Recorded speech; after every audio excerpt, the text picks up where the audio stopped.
In economics, economic equilibrium is a state where economic forces such as supply and demand are balanced, and in the absence of external influences the values of economic variables will not change. For example, in the standard textbook model of perfect competition, equilibrium occurs at the point at which quantity demanded and quantity supplied are equal. Market equilibrium in this case refers to a condition where a market price is established through competition such that the amount of goods or services sought by buyers is equal to the amount of goods or services produced by sellers. This price is often called the competitive price or market clearing price and will tend not to change unless demand or supply changes, and the quantity is called competitive quantity or market clearing quantity. Properties of equilibrium. Three basic properties of equilibrium in general have been proposed by Hugh Dixon. These are: equilibrium property P1. The behavior of agents is consistent.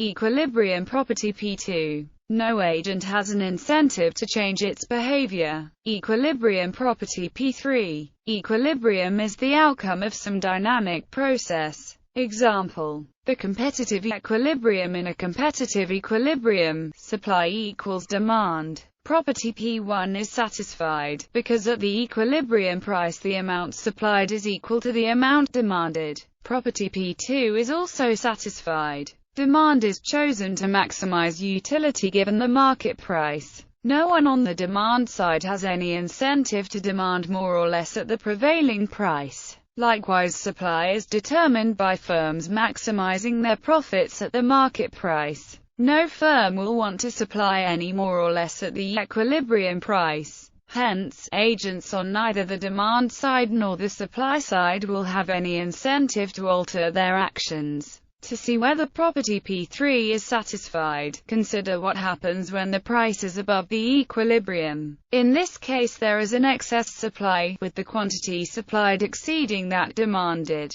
This will tend to put downward pressure on the price to make it return to equilibrium. Likewise, where the price is below the equilibrium point, there is a shortage in supply leading to an increase in prices back to equilibrium. Not all equilibria are stable, in the sense of equilibrium property P3. It is possible to have competitive equilibria that are unstable. However, if an equilibrium is unstable, it raises the question of how you might get there. Even if it satisfies properties P1 and P2, the absence of P3 means that the market can only be in the unstable equilibrium if it starts off there. In most simple microeconomic stories of supply and demand, a static equilibrium is observed in a market. However, economic equilibrium can be also dynamic. Equilibrium may also be economy-wide or general, as opposed to the partial equilibrium of a single market. Equilibrium can change if there is a change in demand or supply conditions. For example, an increase in supply will disrupt the equilibrium, leading to lower prices. Eventually, a new equilibrium will be attained in most markets. Then, there will be no change in price or the amount of output bought and sold, until there is an exogenous shift in supply or demand. That is, there are no endogenous forces leading to the price or the quantity. Example: Nash equilibrium. For more details on this topic, see Nash equilibrium and Cournot model. The Nash equilibrium is widely used in economics as the main alternative to competitive equilibrium. It is used whenever there is a strategic element to the behavior of agents and the price-taking assumption of competitive equilibrium is inappropriate. The first use of the Nash equilibrium was in the Cournot duopoly as developed by Antoine-Augustin Cournot in his 1838 book. Both firms produce a homogeneous product. Given the total amount supplied by the two firms, the industry price is determined using the demand curve. This determines the revenues of each firm. The profit of each firm is then this revenue minus the cost of producing the output. Clearly, there is a strategic interdependence between the two firms. If one firm varies its output, this will in turn affect the market price and so the revenue and profits of the other firm. We can define the payoff function, which gives the profit of each firm as a function of the two outputs chosen by the firms. Cannot assume that each firm chooses its own output to maximize its profits given the output of the other firm. The Nash equilibrium occurs when both firms are producing the outputs which maximize their own profit given the output of the other firm. In terms of the equilibrium properties, we can see that P2 is satisfied. In a Nash equilibrium, neither firm has an incentive to deviate from the Nash equilibrium given the output of the other firm. P1 is satisfied since the payoff function ensures that the market price is consistent with the outputs supplied and that each firm's profits equal revenue minus cost at this output.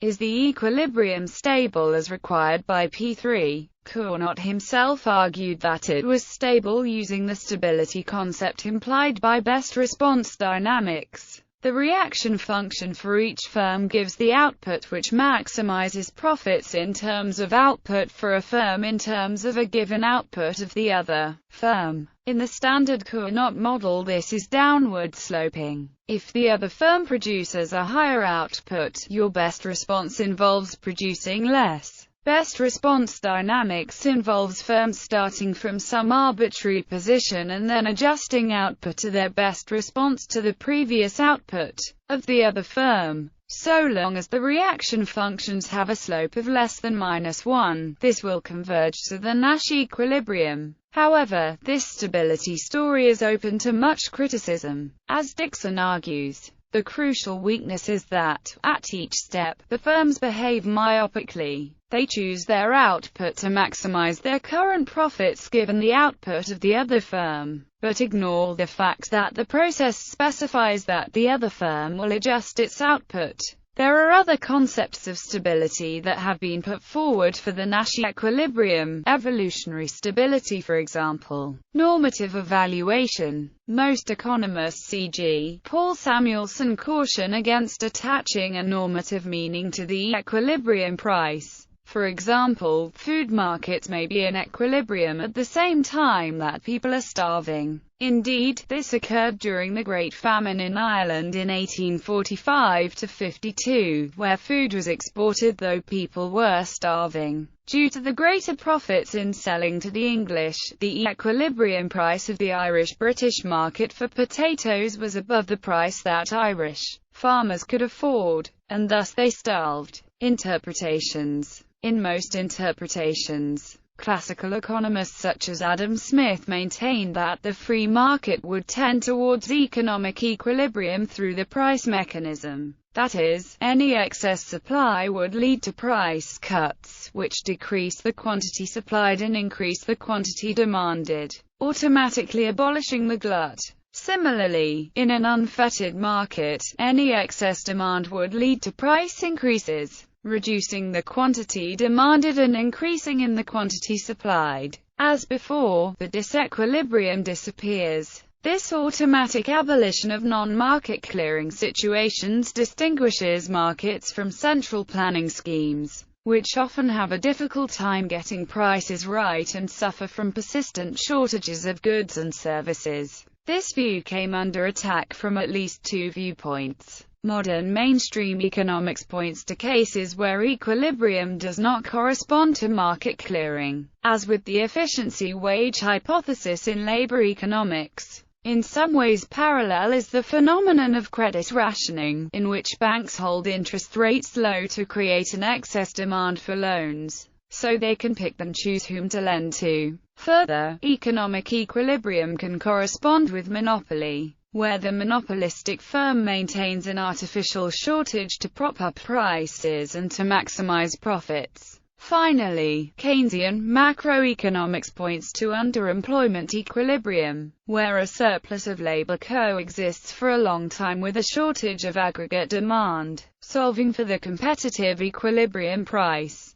To solve for the equilibrium price, one must either plot the supply and demand curves, or solve for their equations being equal. An example may be, in the diagram, depicting simple set of supply and demand curves, the quantity demanded and supplied at price P equal. At any price above P, supply exceeds demand, while at a price below P the quantity demanded exceeds that supplied. In other words, prices where demand and supply are out of balance are termed points of disequilibrium, creating shortages and oversupply. Changes in the conditions of demand or supply will shift the demand or supply curves. This will cause changes in the equilibrium price and quantity in the market. Consider the following demand and supply schedule. The equilibrium price in the market is $5 where demand and supply are equal at 12,000 units. If the current market price was $3, there would be excess demand for 8,000 units, creating a shortage. If the current market price was $8, there would be excess supply of 12,000 units.